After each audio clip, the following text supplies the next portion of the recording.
ඉගෙනගෙන මොනව කරන්නද? තූ රට ගිහිල්ලා ලැට් එකක් දෙකක් නෙමේ ලැට් වලවල් හරි කඩාගෙන කාලා ලක්ෂ ගණන් කෝටි ගණන් හම්බ කරලා තමුසේ ආස නැද්ද තමුසේගේ සක්සස් ස්ටෝරිය ලහිරු මුදලිගේ එක්ක ඉන්ටර්විව් එකක ඉඳලා ලෝකෙට මැහෙන්න නාහින් අදාගෙන කියන්නේ.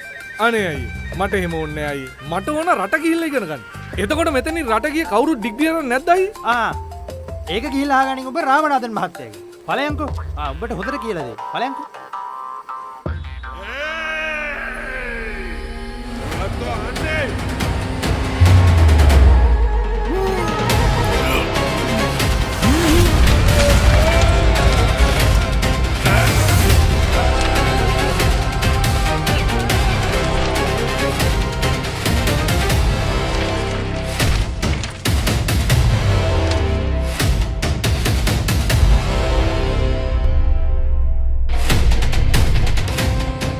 එඩියුකේෂන් ගැන හුවා මේ මැගසින් වෙලා ගහනවද?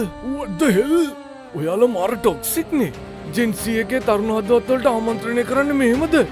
අනිකර රිලවත් පය වෙලා. he confused. රිලවට වුණත් human rights තියෙන්න බෑ. යකෝ රිලව? හරියට නම කියපන්. රිලව නෙමෙයි. ඊය රිලවෙක් නෙමෙයිද? මම සිහන් යකෝ සිහන්. අපට සියාන් කියලා රිලව කියනවාද? රිලවෙක් නෙමෙයිද? උඩ ඉතින් රිලව කියන්න තෝ සියාන් කියන්නද? අනේ අයි ගහන්න එපායි. අනේ අතාරින්න අයි. අනේ සියාන් කියන්න. හායි